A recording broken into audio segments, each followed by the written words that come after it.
Hey everybody, Adam Phillips here on a lovely Sunday in Los Angeles. And I am going to look at a package I just received yesterday that I'm very excited about. I'm coming to you live on pre-recorded video from my office. We'll take a look around here one of these days because I've got a lot of wild stuff stashed away. My daughter calls this place the bookcase showroom, and with good reason. But right now, I wanted to just talk a little about Dummy Magazine. So the first issue of Dummy Magazine featured the art of Pee-wee's Playhouse, and it came out, I don't know, a year and a half ago maybe. And I was lucky enough to purchase a copy of the second printing. I'm sure they've gone on to more printings by now, but it's really cool that it featured artwork and interviews with people like Gary Panter and Wayne White and all sorts of other people, and it was spectacular. So I signed up right away and ordered the second issue. Here it is. It's got to be at least a year later, maybe even more, but it looks, from everything I've heard, it is worth the wait.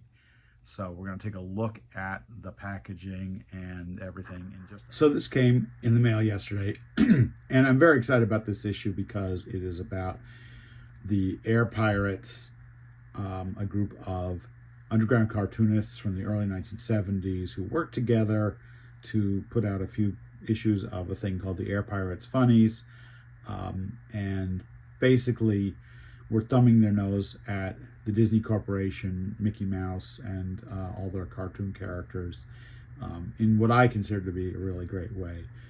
Of course, they got their asses sewed off collectively, but that's neither here nor there. At the same time, they did spectacular work.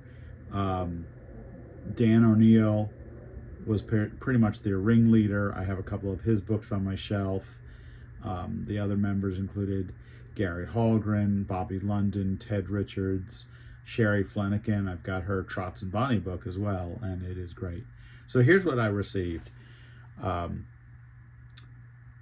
Lovingly stamped "Do Not Bend" in several places, and also stamped with a Mouse Liberation Front, Mickey head, or maybe it's not Mickey, I can't tell.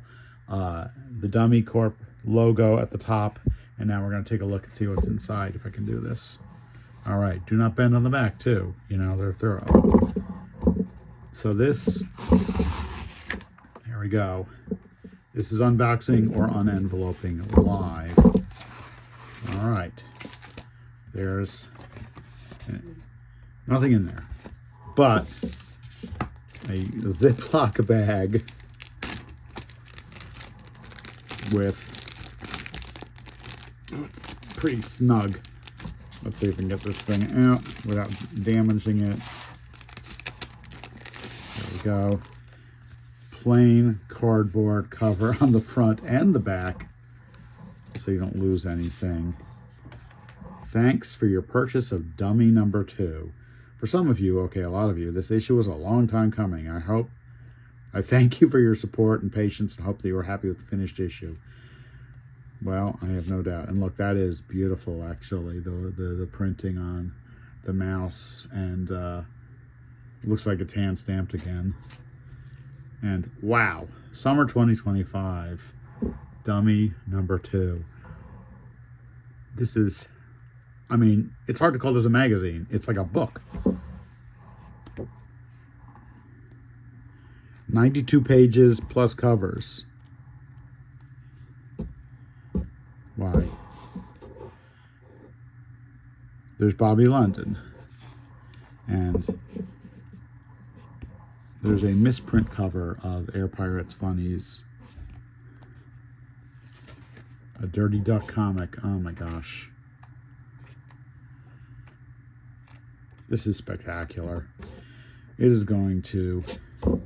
Wow, Mary Jane and Sniffles Comics logo, which was a proposed masthead that was never used, done by Gary Hallgren, who, if you're not familiar with his work, he did a lot of illustration work in magazines in the 70s and 80s, I guess. He was one of those guys who could pretty much just do any style you wanted. In fact, I contributed to a very early issue of Entertainment Weekly with a cover feature about newspaper comic strips. and it had like Dagwood and Nancy and Calvin and Hobbes on the cover, and Gary Hallgren drew that cover. Well, I cannot wait to dig into this. I think it's going to be incredible, and I hope he is already thinking about future issues. I heard not a rumor, but just like looking at the editor and publisher John Kelly's Instagram feed, I got the sense that sometimes that he was thinking of doing a thing on Raw magazine or maybe on Nancy. Whatever he does, I'm there. I can't wait for more. Thanks for watching, and I appreciate your attention.